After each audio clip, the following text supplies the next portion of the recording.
Welcome to the Being Curious Show. I'm Brian Mariani, founder of No Shift Own. And I'm Kelly Wagner, publisher of Edge magazine. Our show is about curiously connecting teachers and seekers on a wide range of topics in a safe space. Few topics will be off limits, and we have some amazing guests to share with you. Our intention is that our conversations will spark your own curiosity to create a life that lights you up and inspires you to be kind, thoughtful, open-minded to yourself and others. We are on AM 950, Sundays at 2 p.m. and all podcast platforms. So, Brian, what are you curious about today? Oh, here we go. Let's have some fun today. I know you have a special connection with our guest here, Kelly, so I'm going to let you do the intro. Ooh, I get to do the intro today. Yippee. Okay. And she's in studio, which even makes it so much fun. So today, everybody, on the Being Curious show with Kelly and Brian on AM 950, the progressive voice of Minnesota, of course. Whoop, whoop. We have the amazing Joan Steffend. Joan, you're here. Yay. I know. Okay. I had to come in person. There's no way I'm going to be separated by airwaves. I got to be here. No, not today. Joan is an author, a speaker, a TV host, a curious soul that is a normal woman seeking peace, and a lady that I'm blessed to call a friend. Yay! Yay! I feel like we met long before we actually met somehow. Yeah. I think we did. Well, today, giving a little background in something that you're going to really find out about our show as this is unfolding is that the beautiful serendipity moments of life. Mm-hmm. And Joan wrote a book in 2010 called And She Sparkled. And I wish we could do a little graphic video. We have the book here. And it's a cushy little book. It's a cushy little book, and it's beautiful.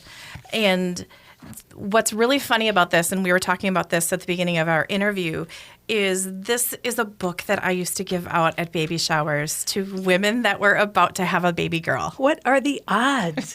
That is so crazy. And I told you that I met your daughter, son, and husband and had a conversation about the book long before I ever met you. Yes. So what is that all about?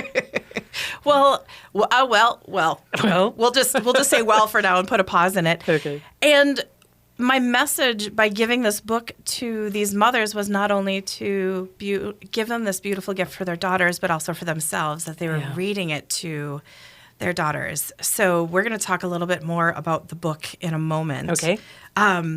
So we had the book. I was giving it out to people. Never met you.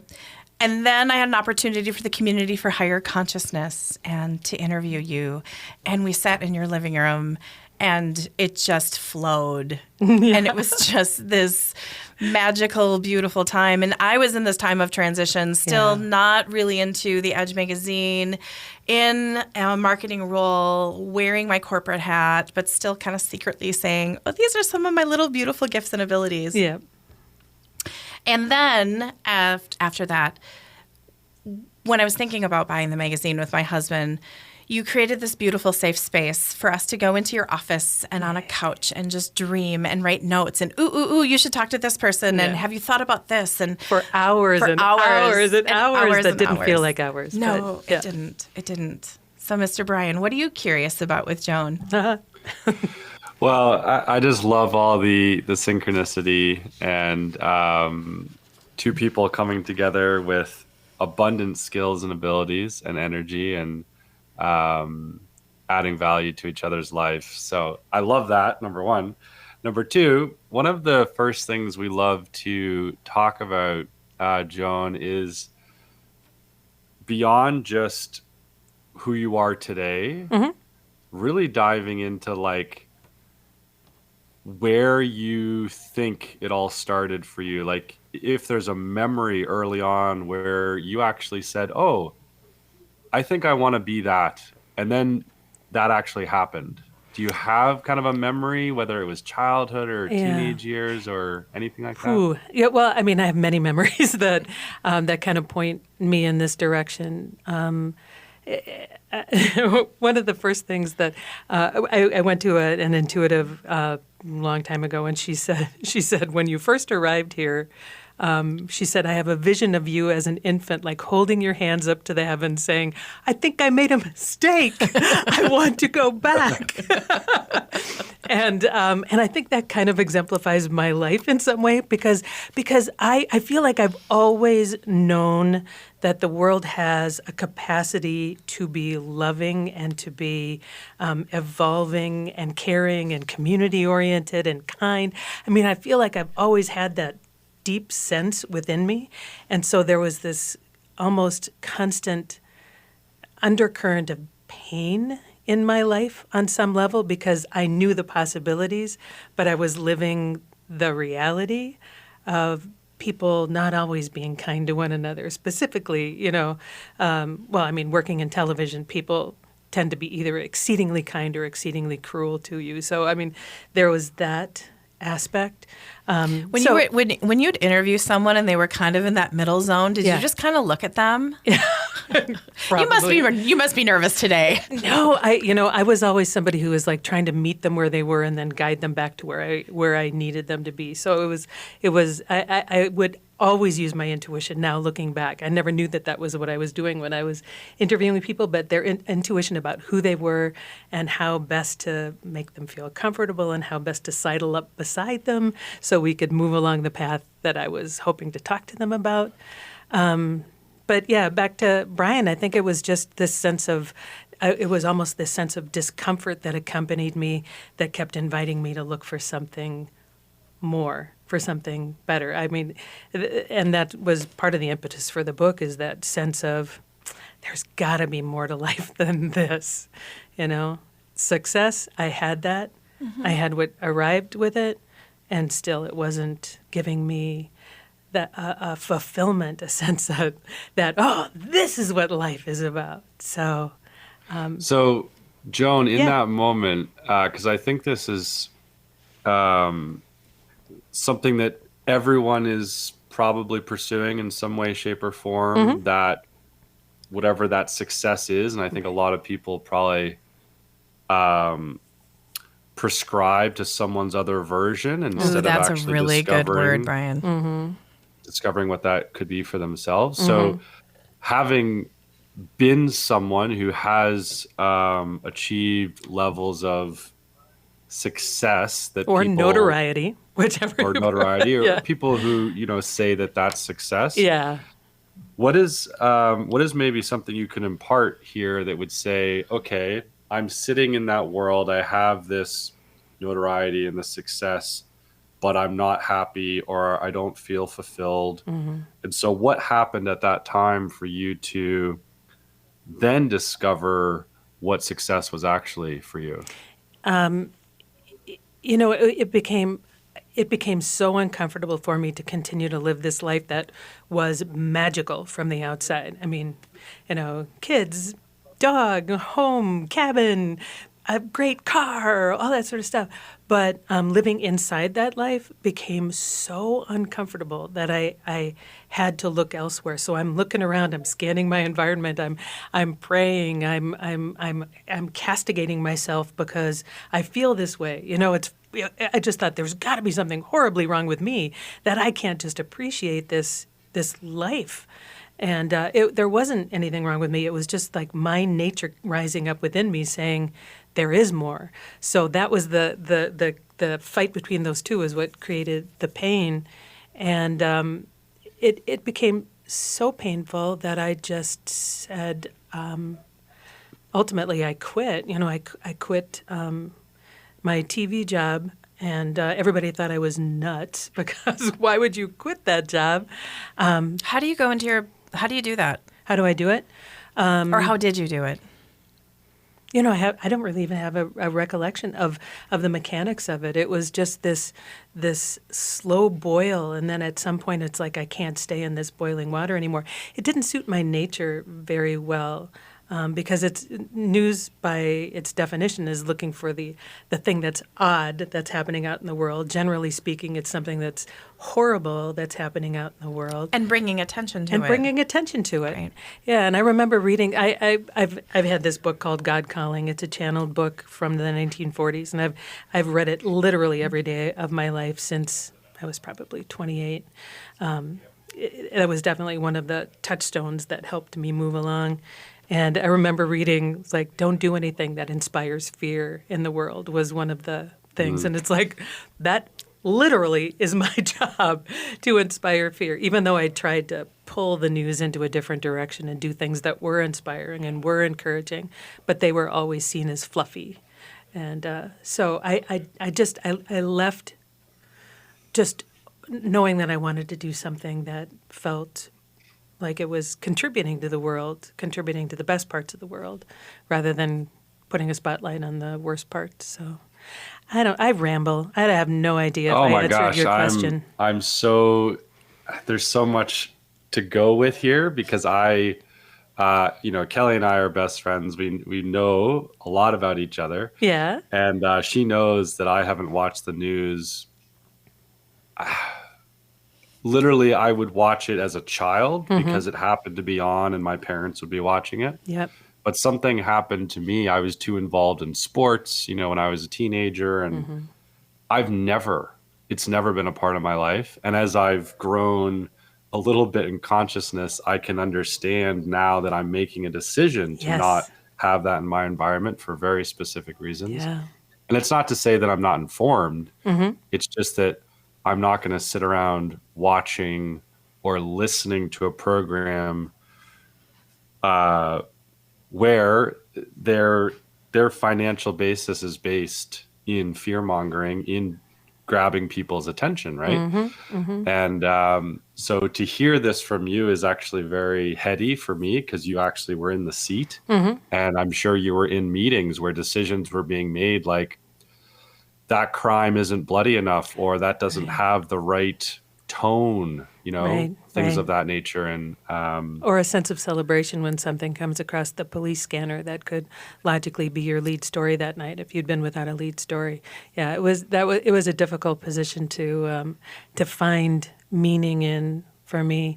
And I applaud your decision, and I understand. I know you're informed. I can feel that about you.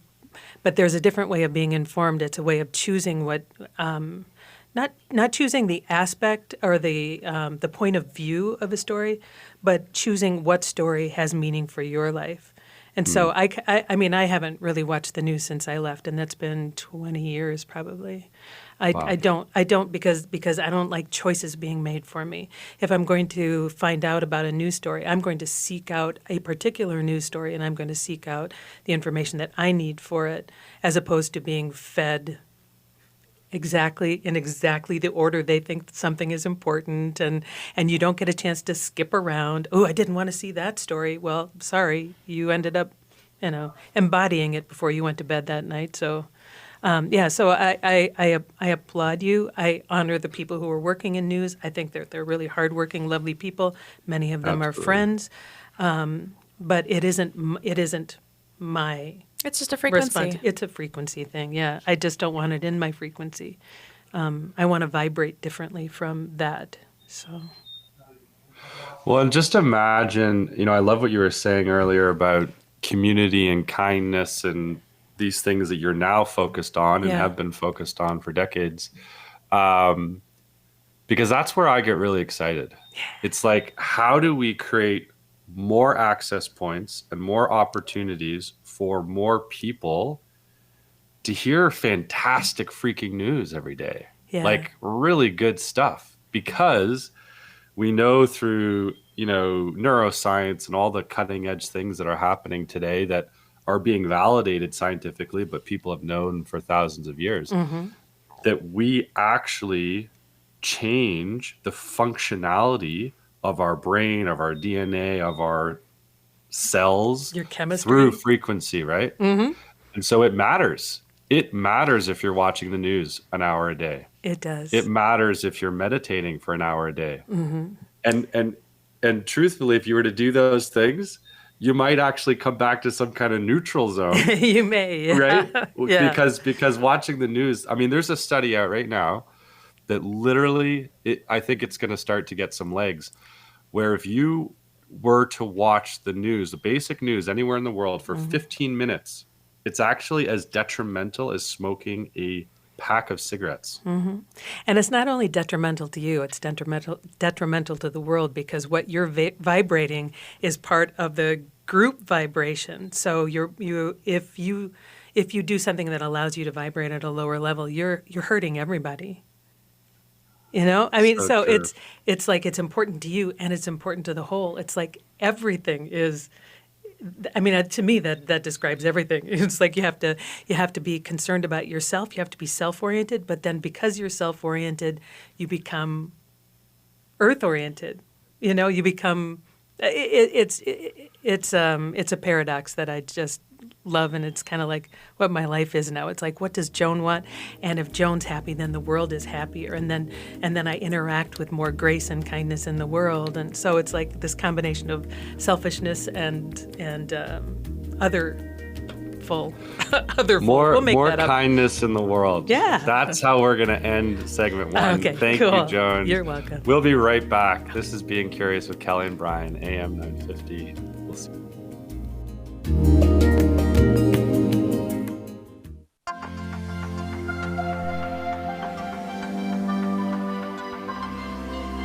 Welcome back. It's Being Curious. We're having fun. We are Always. with Joan. Yee-hoo.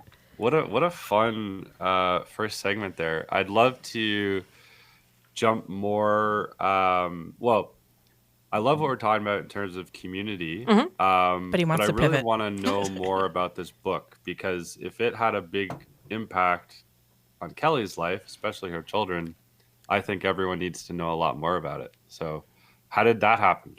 I hate to be redundant, but pain. I was questioning myself. I was working at the NBC station here in town, and questioning why I wasn't fulfilled when everybody said, "Ooh, you're a news anchor. You should, that's got to be fun. That's got to be awesome." And I would have this sense of like, man, something's wrong with me. Something's totally wrong with me. And then I remember going to family vacation to Puerto Rico and thought, that was fun, but I still wasn't engaged with my life. I still felt like I was stitched together by flaws somehow. And I got on the plane, took out a little yellow legal pad, and started thinking, like, if I wrote my autobiography, I could figure out where I really messed up. Where was the part where I went left and I should have gone right? And I thought I was going to be writing a literal book, She was born in Minneapolis, raised in Cambridge, blah, blah, blah. But it started to come out just effortlessly. It's like words fell off the pen is how I, describe it. And for about half an hour, these words just flowed out of me, and it was a metaphor, and I wasn't completely clear on what the ending would be, because it flowed out as almost like I got to read it along with everybody else as it was coming out of me. And then it stopped after half an hour, right in the middle of the metaphor. And I came home, kind of knew what the book was about, kind of knew, but I didn't have an ending. Put the little legal pad away in a nightstand for about 5 years. And I ended up living a really challenging part of my life during that time frame, where my sister was fighting cancer, passed away. It was just, and then I ended up being taken to court because I was her executor, and it was just a really, really everything was pushing in on me at that time. But I found a renewed strength also. And one day I woke up and I thought about the little yellow legal pad, and I went up to my drawer and I took it out, sat down in my kitchen, and the rest of the story fell out just in the same way as it did in the first. So it took 5 years, but only about 45 minutes to an hour to write this book. So it came out of pain, and it ended up pointing me to the fact that I had been absent for most of my life. I had been living somebody else's idea of what life was meant to be. And I think that happens to a lot of people, where you end up on this moving walkway, kind of, it's like, okay, I go to school, I go to college, I stand on this moving walkway, then there are the kids, there's my husband, there's a house, and then at some point if you're lucky, you get to stop and say, is that all me? Is that who I want to be? am I joyful in this life? Is there something else waiting for me? Am I, and that's what this book afforded me. It gave me the opportunity to remember who I was. And now when I say that, I know that was my job all along, to remember who I was. Not remember that I was a news anchor, not remember that I was a HGTV host, not remember that I was a daughter or a wife or something, but to remember that I was born with this original sparkle that was meant to be informing my life. And this book changed my life. It changed my life in so many ways. So, but what's interesting is that even though you were going through this, to see you from an outside view, I bet everyone always feels your sparkle, right? Yeah, So, but that's the pain of it. I know, and that's why I brought it up, Yeah. because I could see even during those times where you were doing that, or Yeah. dealing with the loss of your sister, or dealing with whatever, you walk in. Yeah. And you do have this sparkle, even if it's just like, okay, I got to put this on today. Yeah. Bright lights. Yeah. But you do have this sparkle. Well, when I'm around people, I just love people. I love people. I'm also a hermit, which is a really interesting dichotomy in my life. But does it take a lot out of you to come in and do that? Because you were. It used to. It used to take everything out of me, because I would come in and I would feel responsible for everybody's emotions, the old empath thing. Right. So I'd walk into a room and I'd usually walk out with a headache because I had blown so much energy. But this book invited me to recover who I was, and it's kind of like recovering. It's like being able to plug yourself back into an outlet or something, your outlet. And charging. so I don't feel that anymore. I can walk into a room, I can interact with people, I can be as joyful to see them as I used to be, but now it's coming from a different place, so it doesn't drain me. Yeah, it really changed my life. It was just this sense of recovering who I was, looking at stories that I used to believe were true about me, and looking at them again and saying, well, no, that's not true. So I'm not going to own that anymore. So it just allowed me to love myself a little bit more. So I read online, and this is no, but this is like, no, this is great, but it's really touching back to what you were saying. And again, the book is called And She Sparkled by Joan Steffend. And she sparkled is a metaphor for life. We are all born into this world with a special gift for being singularly, I can't say these words. Singularly? Yeah, that's us. a hard one. And then we are all taught to tame those gifts to fit ourselves into the world. One day, if you're lucky, you wake up with the drive to begin the journey back to the uniqueness of you, knowing that there's no better destination. Yeah. Oh my gosh. It's just, I think it's everybody's life path. It's just not always recognized. Yeah.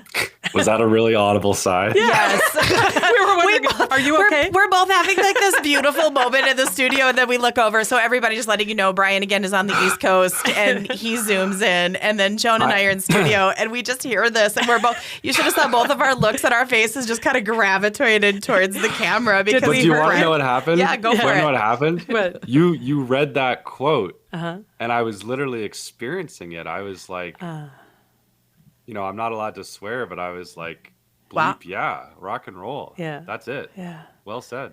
Thanks. And I was having the chills, and then I let out a sigh. Yay! Well, that's the best kind of conversation. Just visceral reactions. How to do we stuff. do that? I don't know. I think it's coming. I'm pretty sure it's coming. I'll tell you what, this mic is really good. Because I saw both of your faces, and I was like, did I do something? Did something happen in the studio? You saw the looks just like go. Yeah. So dandelions. Dandelions. Tell yeah. me about dandelions. They're you- all throughout the book, They and they're are. just whimsical. And I have a newfound love and respect for dandelions. Just Good. What they. Okay, so tell me more. Good. No, for I you. love dandelions. In fact, I was noticing this Dandelions morning. I have unite. 4 pictures of dandelions around my house, so I love dandelions. I talk to dandelions. I think they're great. There are dandelions in here they kind of showed up. I don't know that I made well, it's the first line of the book, like one of the little girl out playing and her tiny hands wrapped around a dandelion. To me, dandelions are who I am. I'm able to say now, dandelions are beautiful. I am beautiful. The world doesn't always think you're beautiful, and the world asks you to conform to be something other than, they would love if dandelions were roses, but dandelions are dandelions, and they grow and they refuse not to grow, and you try to cut them off and they go, I'll grow in a different direction. And all the while they're doing these beautiful things for the earth, for the dirt, for you. They are medicine. I was reading some guy, notes from some guy who had worked in, I think, the agriculture department or whatever, and he had become this kind of a spiritual scientist over time because he noticed that anything the world gives you in generously is there for your good. It's a gift from the earth to you. And to me, that's what a dandelion is, and that's what we're supposed to be, is that we're supposed to just be, even if the world doesn't like you exactly like you are, you still have that's still your purpose. That's still your meaning to be the dandelion. So I'm a dandelion. I love dandelions. I have to say this, Joan. I'm so, speaking of synchronicity, I heard a quote last week that was very timely in my own life, but everything that you just said about you being a dandelion and all this beautiful narrative that I don't think a lot of people would ever talk about dandelions that way. I read this quote last week, and it said, remember that sometimes when you think or feel that you are in a dark place, or maybe even that you've been buried, actually you've been planted. Yes. And that's what I just got from you with the dandelion. It's like, who cares if the whole world thinks you're a pesty weed? You can still look at yourself and go, I'm freaking beautiful. I'm abundant. Yeah. I'm this bright yellow color that is shining in a field. I mean, why not? I'm offering you something. The dandelion is offering something to you at every phase of its existence. Right. We just aren't willing And aren't there medicinal properties to like so dandelion milk and all those kind of so things, many, right? yeah, so many dandelion tea. The dandelions themselves in earth are basically breaking up the earth, kind of, and aerating it and adding calcium to it and creating a healthy environment. And it's good for your liver. That's why they come in the spring. Right. Usually Right. when so-called weeds show up, what time frame they show up, it has something to do with the cycle that humans are in. Your liver needs support in the spring as a rule. People tell you to detox. The dandelion is there saying, I'll help you. Yeah. Yeah. I'm an idiot when it comes to weeds. I love Creeping Charlie. I love, Creeping Charlie takes the lead out of the environment. It would help you detox lead if you drank Creeping Charlie tea. There's so many there. Yeah, I'm not an expert on it, but my daughter's becoming an herbologist or whatever. So now I'm kind of learning through her again too. Oh my goodness. Yeah, So cool. love those dandelions. Yeah, I actually just remembered, I haven't thought about this in probably 20, 25 years, but as a child, for spring, like spring fair or May Fair or whatever it's called historically, we would actually make dandelion, or like the girls would make them, right? Like dandelion head Crowns, things, yeah. tie them all together. And I just had that memory. Haven't thought about that in a long time. And when you think about it, I mean, dandelions are so important to childhood. I mean, everybody has dandelion memories. It's like putting it under your chin. Do you like butter? Do you like that boy? Or playing with it, or the first bouquet that you bring to your mom is usually a dandelion bouquet. And so there's also the metaphor of growing up and the world telling you not to like dandelions. But it's your childhood. It's your innocence and just seeing their beauty. And the world goes, no, not beautiful. Please poison them. That is so true. Yeah. Literally, I just had that moment.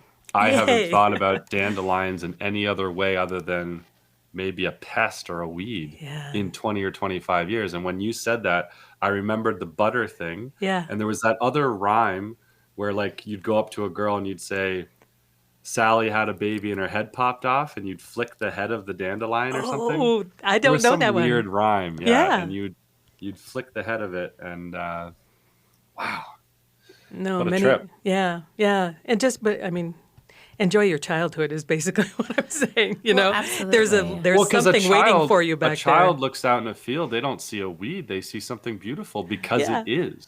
Well, can you It imagine is like the first people aesthetically. who ever saw a dandelion, like maybe horsemen riding through a mountain range, coming across, seeing a valley carpeted with yellow, and just going, "Oh my God, somebody's got to get rid of that." You know, it's like doesn't make sense.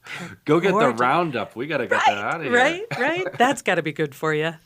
Well, and think about how many chemicals we use to kill them. I know. Oh, I the know. worst. All you have to do is walk into Home Depot and smell that smell. That's the chemical that, they sell specifically to There- kill dandelions. I'm convinced there'll be a reckoning for things like Roundup and Yeah. just those things that happened between, like, let's say, World War One and hopefully today Yeah. Yeah. with all the Industrial Revolution and everything, and just like Yeah. Shift is we happening. just have to be a lot more kind and conscious of our planet. Yeah, to yourself and to the planet, to self and to others. It's just that. Right. It's as simple as that.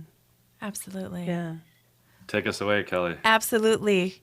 We're wrapping up segment 2 with Joan Steffend, author, and she sparkled. Much more to come. We are on AM 950, the progressive voice of Minnesota. Kelly and Brian, being curious with Joan. Talk to you soon.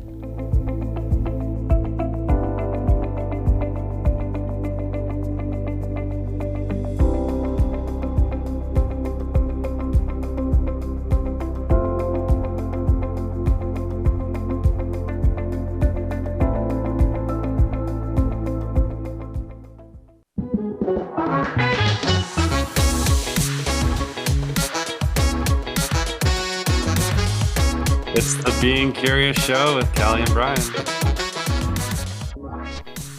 Let's Okay. get back into it. Yeah, Let's we're go. flowing with Joan. Okay, Joan, right before, it was really funny because you'll see this on the Facebook Live, but she started to talk about this beautiful metaphor that she works with. And I'm like, ooh, get it back on air. Well, it's just Okay, go for it. It's just that a few years ago I ended up writing something about weeds, and dandelions specifically, and I ended up writing about how the world, the culture, it claims to be like they want people to be independent-minded, and America is kind of built on that sense of like, man, you're a free thinker on your own.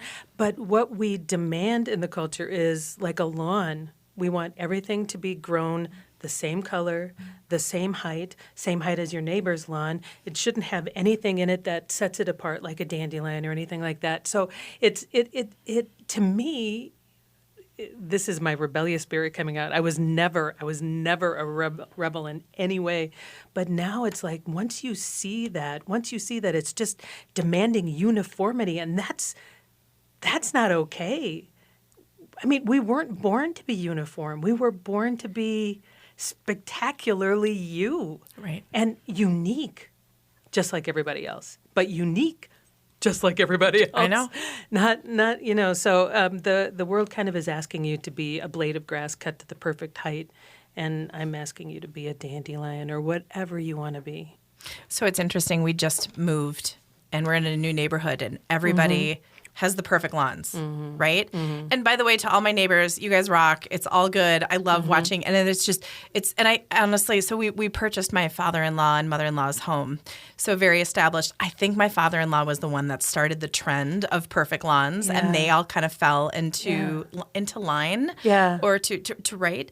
So all the neighbors right now have their lawns mowed beautifully. Yeah. And ours is growing because Steve just read that a lot of everybody's waking up. And so in our area, we shouldn't mow until June so we can let all the pollinators kind of pop up. And so right now... It's no mow May. It's no mow May, right? So everybody's lawn is Yeah. perfect. And then there's ours, and ours does not look like the bad one on the block, but it's definitely growing Yeah. and we have some dandelions but everybody else is perfect. And then there's our little lawn and you can tell the neighbors are kind of like, so when are they gonna and we're I'll like, give you no my mow no May. mow May. I have a sign in my yard Okay. that says no mow May. I can offer it to you.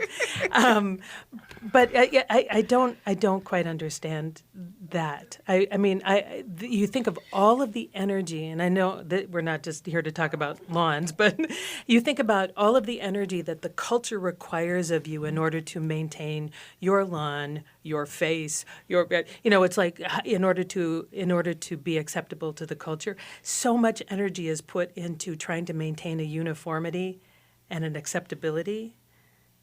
And you could just be appreciating it, and you could be allowing the universe that lives in your lawn and may spend its whole life cycle in your lawn, allowing them their uniqueness and their health.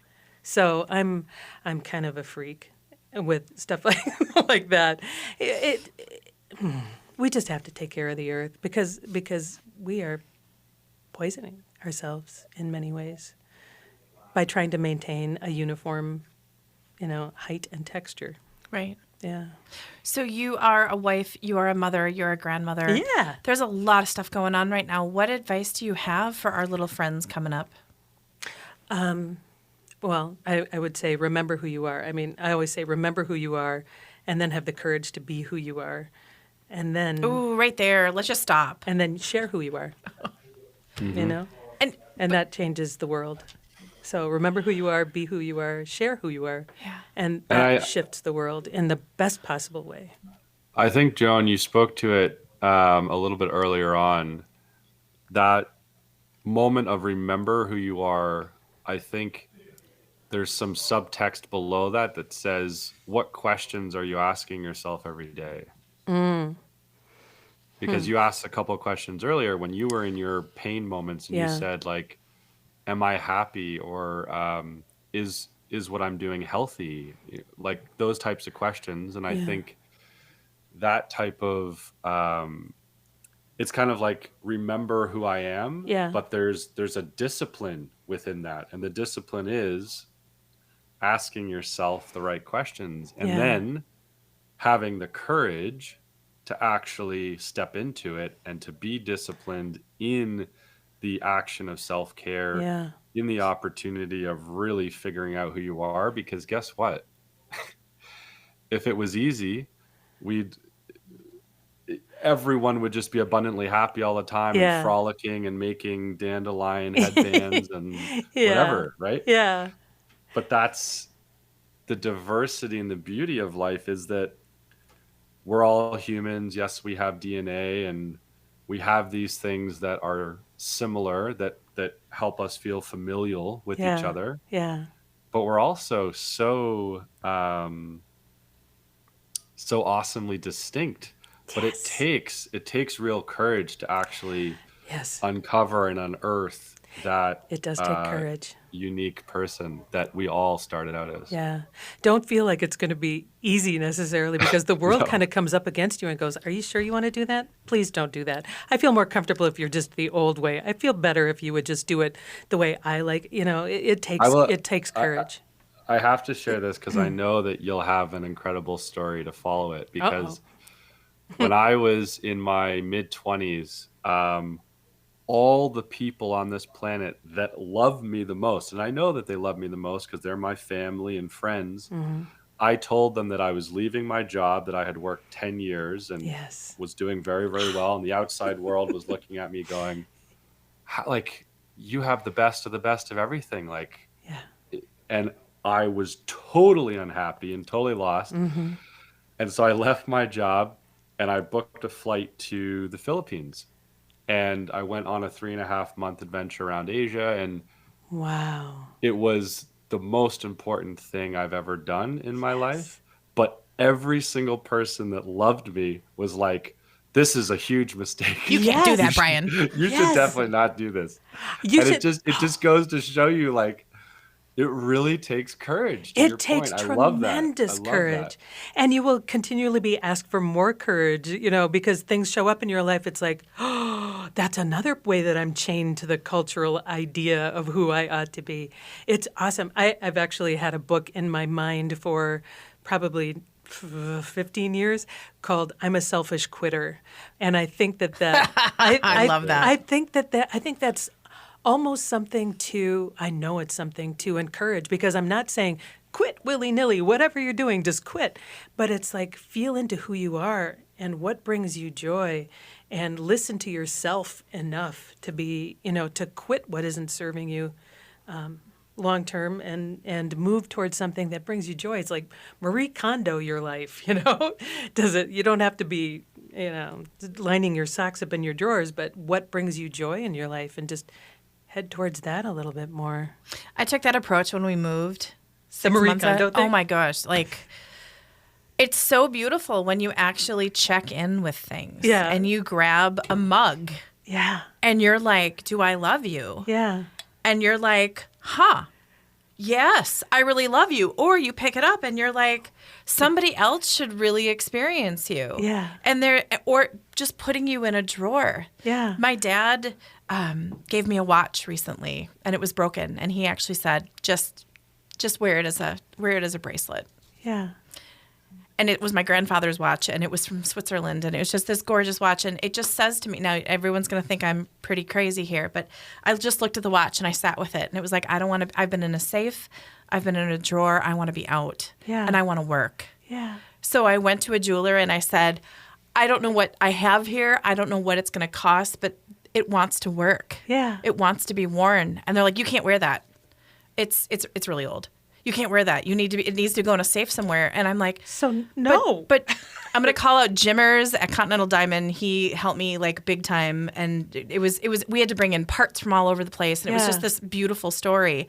And I just look at it and he's like, you need to get a box and you need to preserve it and you need to make it safe. This is an antique. And I'm Yeah. like, no, No. it wants to be worn. That's a metaphor for life. That's a metaphor for life, though. When you think about it, it's like people are there, they're put in their little boxes, they're living their life according to the rules that have been laid out for them, and they just want to be out, and they want to live their life, and they want to be out and be who they are. I mean, that is the metaphor, Isn't that fun? Yeah, yeah. By the way, I had another story come to me in a dream Go with it. about a month ago, and the title came through really clearly in the dream. And the title is "The Great Big House on Sweetwater Street, Where Everyone Lives Together." And it's a metaphor for it's using a house as a metaphor for the earth, and how people come in, people come out, and everybody wakes up and they look out their window and everybody sees a different scene. It's like that one sees a sunrise, that one sees a sunset, this one sees ugliness, that one sees beauty, this one sees wealth, this one sees, it's like that kind of a vibe. Right.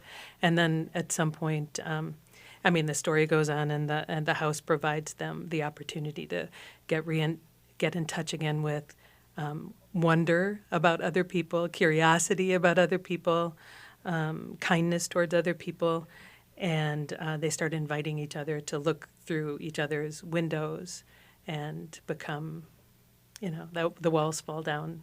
I was about to say, I see walls Yeah, knocking down yeah, and everyone. Yeah. So that was gifted to me about a month ago, and to me, that's kind of where we are right now.